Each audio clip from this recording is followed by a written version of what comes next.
What happened yesterday was a big mistake. Did you say that you loved and will protect Victoriano? Then do it. End your relationship with that man. Don't get involved with Emiliano because you'll regret it. You did not threaten me. Neither do you. Cassandra is the daughter of Victoriano Santos. What? Diana.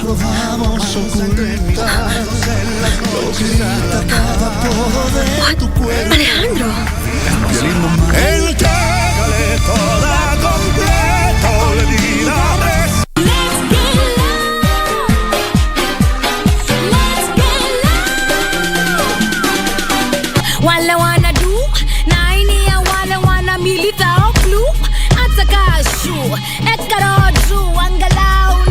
Nairobi grows and Nairobi lives and Nairobi is a consumer of the people who supply its energy. And the energy of Nairobi is tout, the maize seller, the boda guy. So Eric Omondi put out a post on Instagram where he was celebrating his achievement. That is with a post of his palatial home that was just looking fine. Now Rotimi and Vanessa Mdi's bundle of joy has finally arrived to the world, and they named this little bouncing baby boy Seven Adonolua. Now Tanzanian rap goddess Rosary has been engaged. Can you imagine that?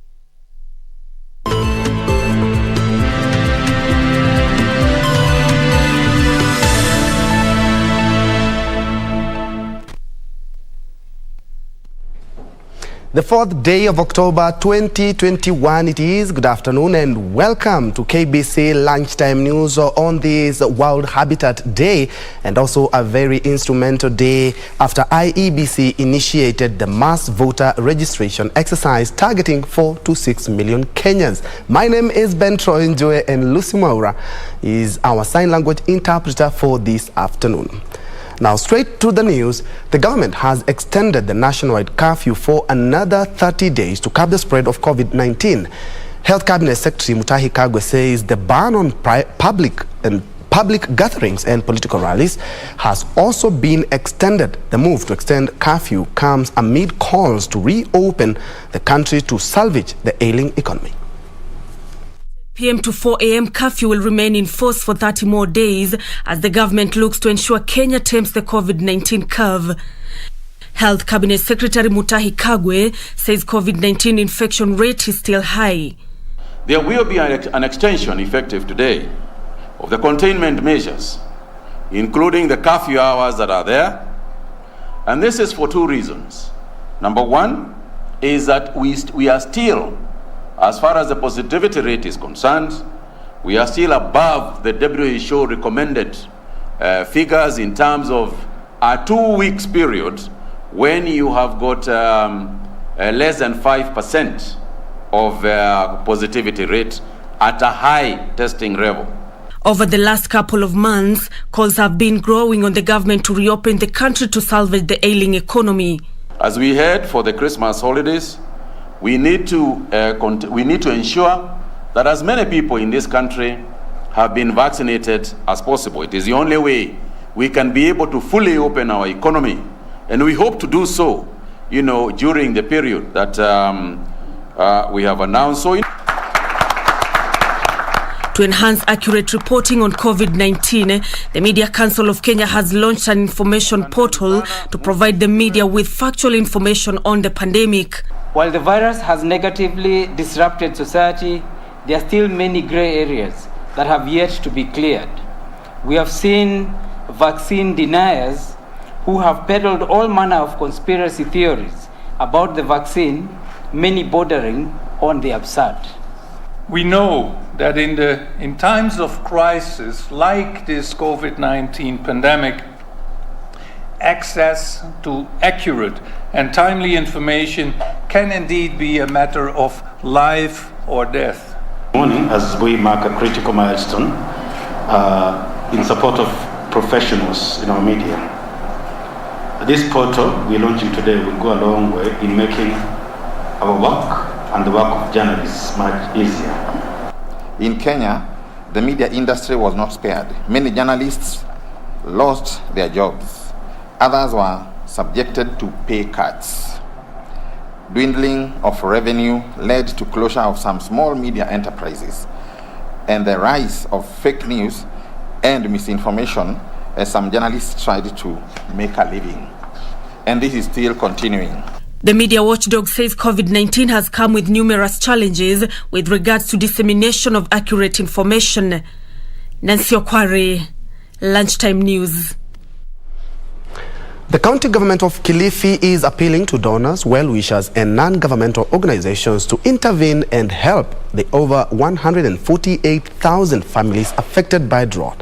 Kilifi County Gender Executive Dr. Anissa Omar says the families can no longer afford basic needs such as food and water. The County Gender Executive says access to food in Kilifi has been a challenge to locals.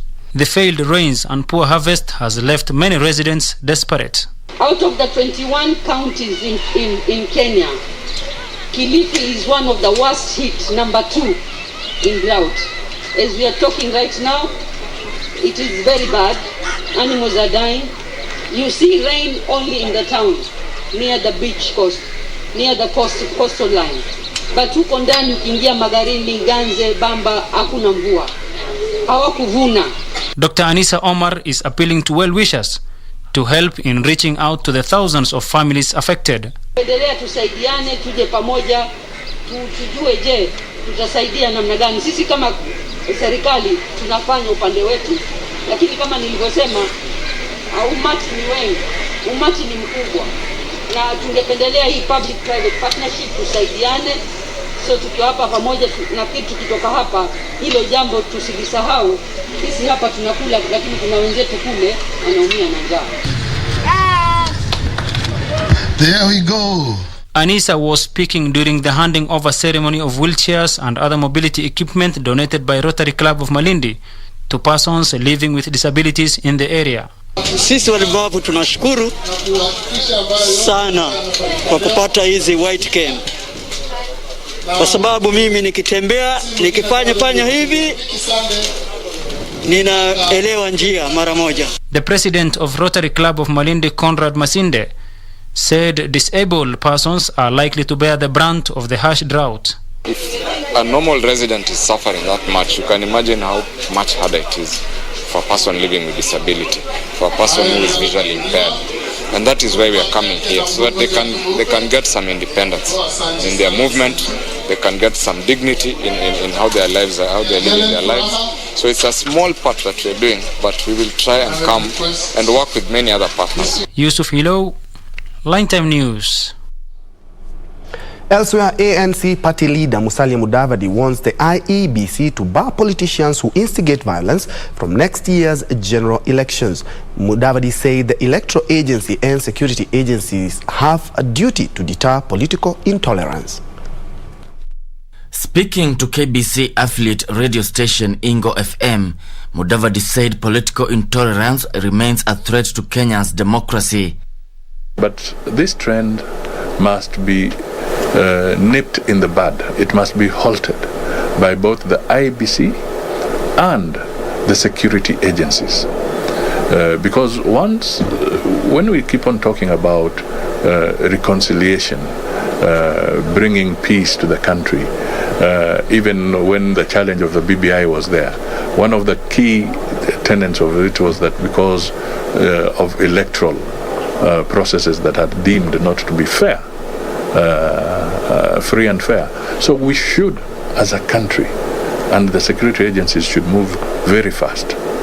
Stop any prospects of either people trying to zone regions or trying to propagate violence so that they can intimidate other politicians. It is wrong. Mudavadi said IEBC has the duty to prove that it is capable of overseeing a fair contest in 2022. And IEBC must bring out its teeth.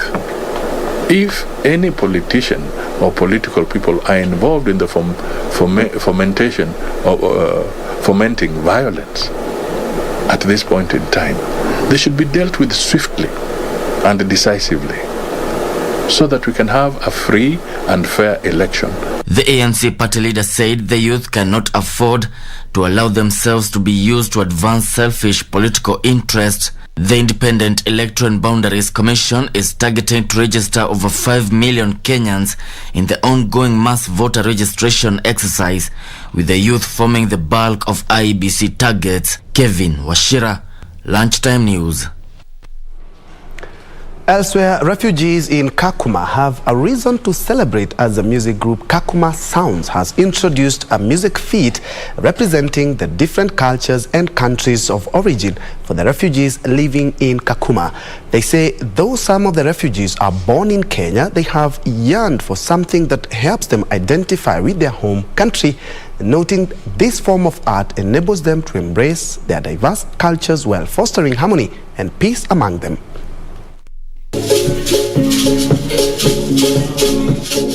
Music is a unifying language, a lesson Kakuma Sounds is well aware of, and they are now using this form of art to help those living in Kakuma refugee camp learn their cultures while promoting unity and diversity. Speaking to Channel 1, refugees from Burundi and Sudan say some of them are born in Kakuma and are not in touch with their history and the culture of their countries of origin, saying this is something they have always yearned for. I have met with other tribes which I have never met before, which promote unity among us. We know each other, and also I see the different instruments which I have never met, but I only heard about the instruments, but I have never touched them. Thank you very much, Kakuma Sound, for what you are doing, because if you continue like this, I'm sure in the future you'll be having a camp where there's no violence, where there's no people who are involved in drug abuse or alcohol. The group CEO of Kakuma Sound, Trainer Tumwa, says the initiative seeks to ensure all refugees coexist harmoniously while also ensuring they embrace the values and cultures of their different countries and pass on the same to their descendants. The Kakuma Sound is to bring all instruments from different countries in refugee camps so that they can conserve their culture, and through that is the only way that Kakuma refugee people will have peace. Caroline Kamau reporting for Channel 1 Lunchtime News. Now, a family in Kariari village in Mbere South, Embu County is crying for justice following the death of their kin in a motorcycle accident. The family alleges that Dorcas Musheru Kidaka died at the hands of an unlicensed boda operator.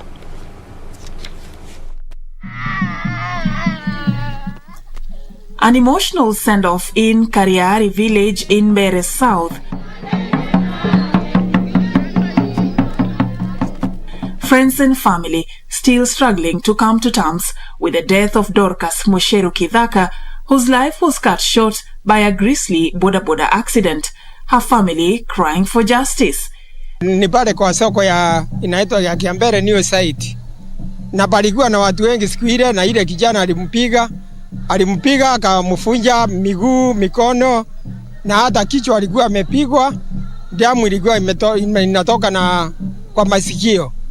Hakuna watu yoyote ilichukuliwa na serikali, na inaonekana hii maneno inajaribu kukanyangiwa chini, lakini tunaomba serikali iliyoko kwa mamlaka sahihi isaidie ili haki ya mnyonge iweze kupatikana. Area Assistant Chief Mary Ibara is urging anyone with useful information concerning the death of Dorcas to assist the police with investigations, even as she sent a stern warning to unlicensed boda operators. Hii ni police case na tunajua vizuri kama hakuna mashahidi hatutasaidika. Tafadhali njitolee. Hakuna vile atukijitokeza kama wewe ni shahidi utawekwa ndani. The deceased, who was the sole breadwinner, has left her children in desperate need of help, with her family now calling on well-wishers to intervene. Serikali chukue hatua na ili iweze kufuata ukweli upatikane, ili watoto hawa wapate haki yao, kwa sababu wameachwa bila mama na waku wametarajia. Kuna mtoto wako kidato cha 3 anahitaji karo ya shule. For Lunchtime News, I'm Safin Aching Oma.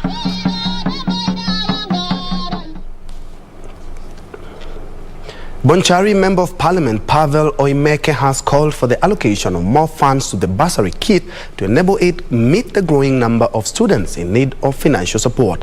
Oimeke says increasing the fund by at least 10 million shillings will go a long way in bridging the growing deficit. Constituency Development Fund has been hailed as a game changer in the provision of uninterrupted learning in the country. Every year, the government spends 130 million shillings per constituency, with a fraction of this amount going to bursaries. Calls are, however, growing on the need for the government to allocate more funds to the kitty.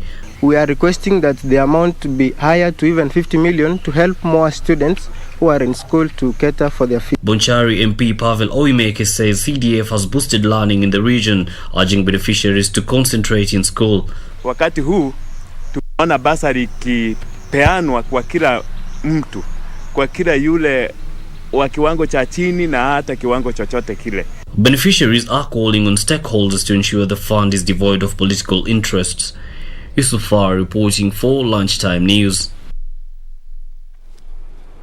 Thanks, Farah, for that. And from that report by Yusufara, we are now crossing over to the National Geospatial Data Center, where the Ministry of Lands is in efforts to ensure that all land processes are digitized. Let's cross over for more.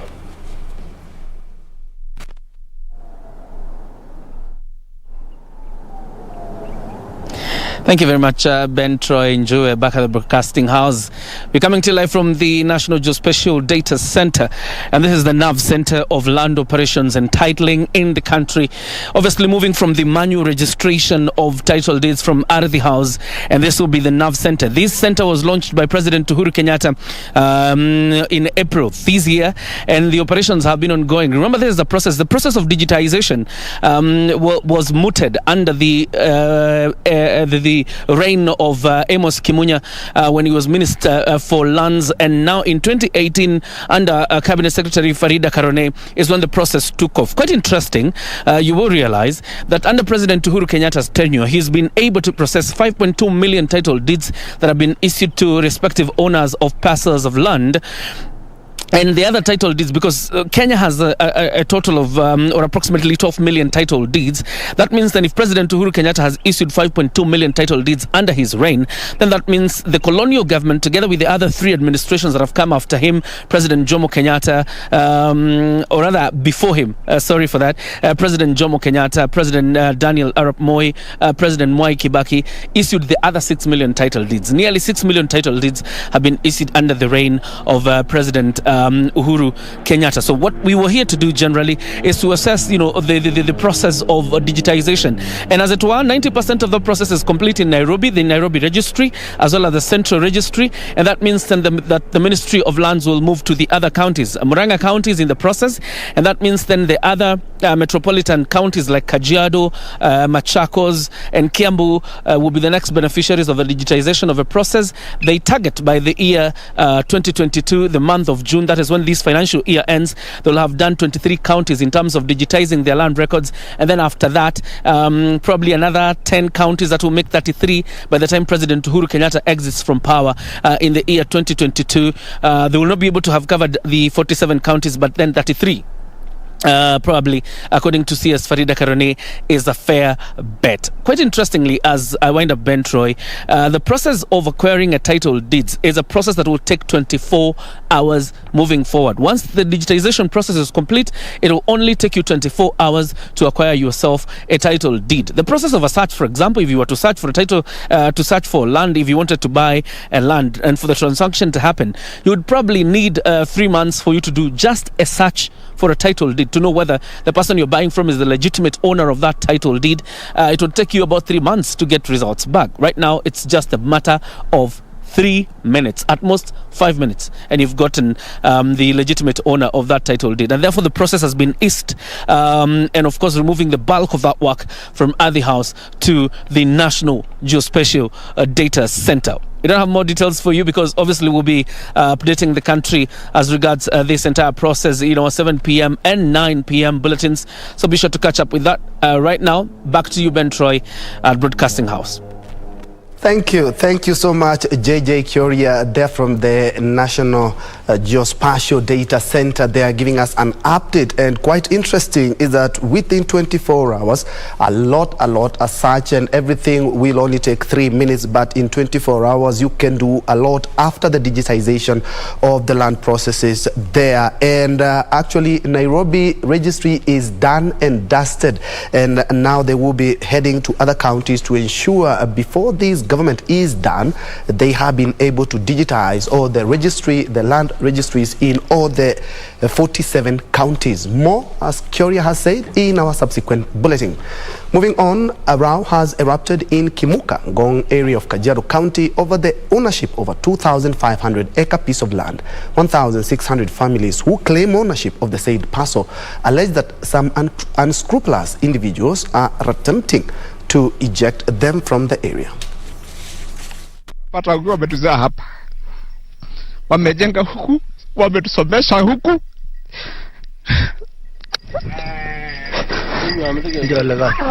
Tunalia, watoto wamezaliwa huku, kina mama wako huku, kila mtu yuko huku, na tuko na mashamba zetu.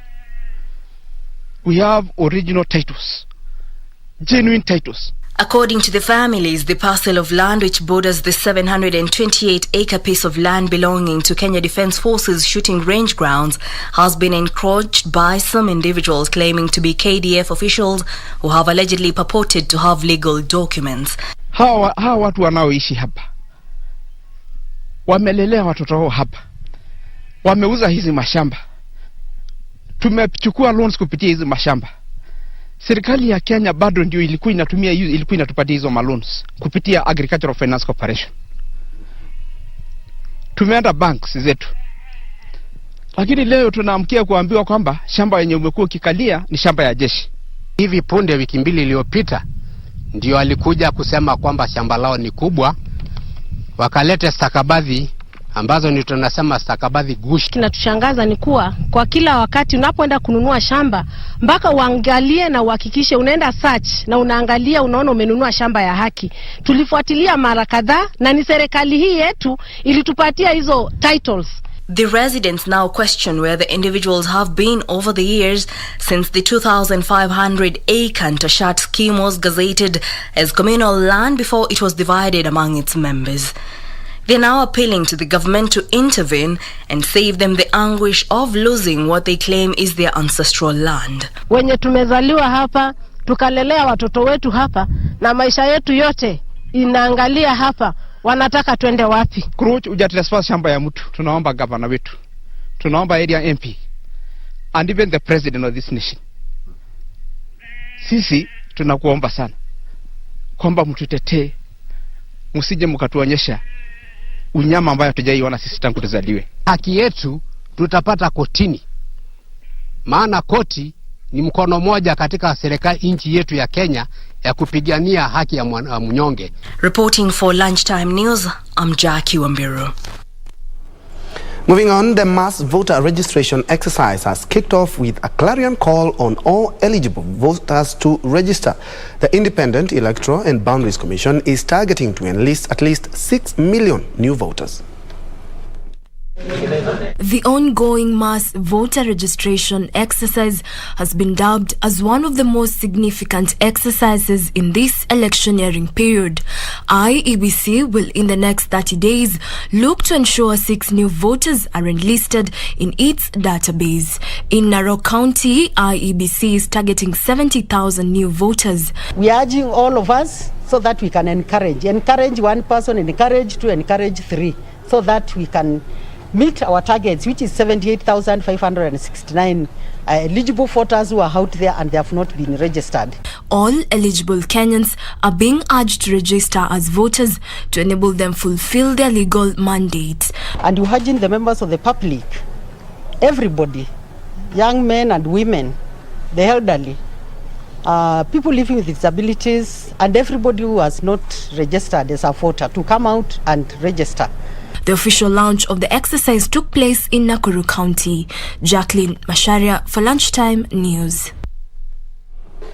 Now, exclusive breastfeeding has been proven to be one of the best ways of providing abundant and easily absorbed nutrients and live antibodies from mother to child. But what if a mother cannot produce breast milk? Well, a revolutionary idea at the Pumwani Maternity Hospital is bridging this gap, saving the lives of thousands of new babies. KBC's Mari Yambo spent some time with donors and beneficiaries of the Human Milk Bank and sought to know how it operates. The largest maternity hospital in Kenya, Pumwani Maternity Hospital, is probably the busiest, delivering over 60 babies each day. It is here that I find Mary Awor, a mother of 4, who recently delivered preterm twins, Elizabeth Agatha and Maria. Vile nilikuwa huko nasari, nilikuwa na maziwa ya kutosha.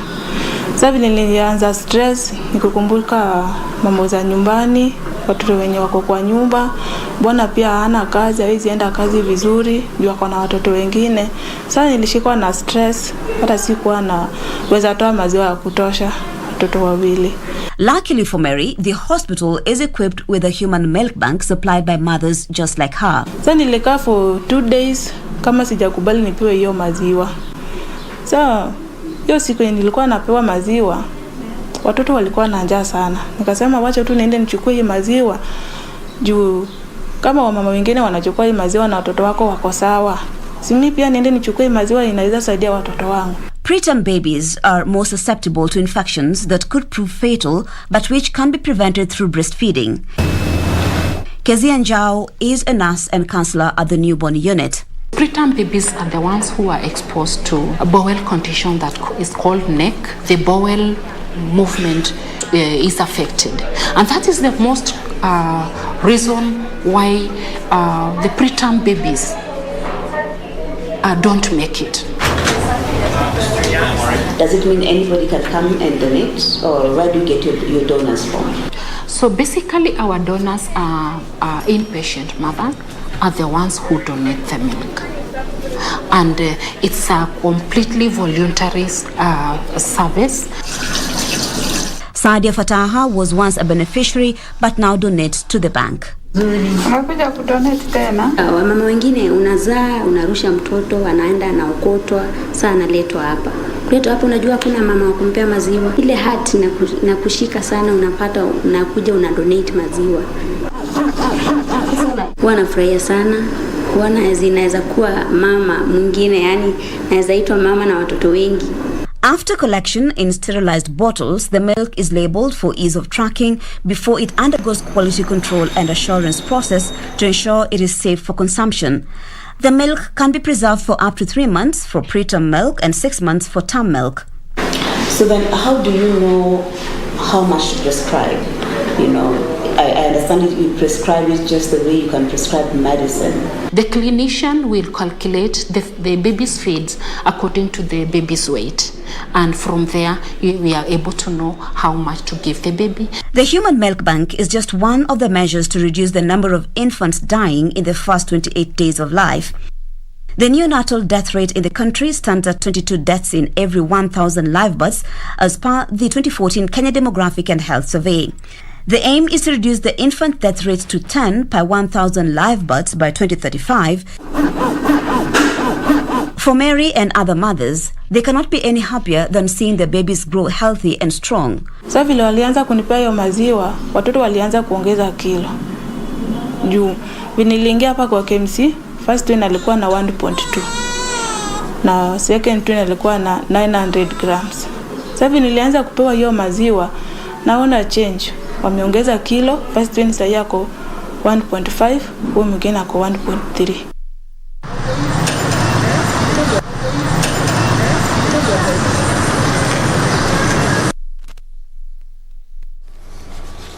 At about 1:30, we're taking a quick break, but when we come back, we still have business and sports.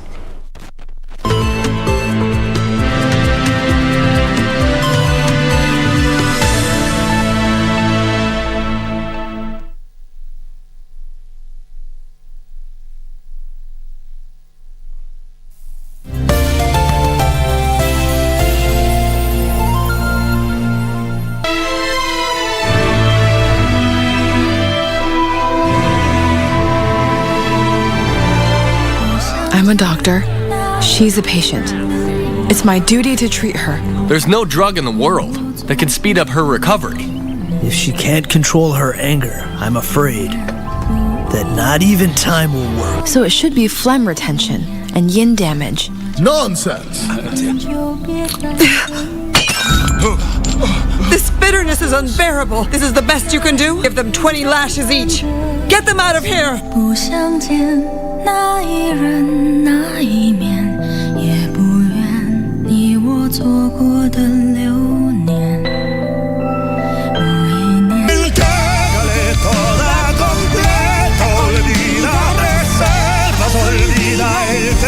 But what happened yesterday was a big mistake.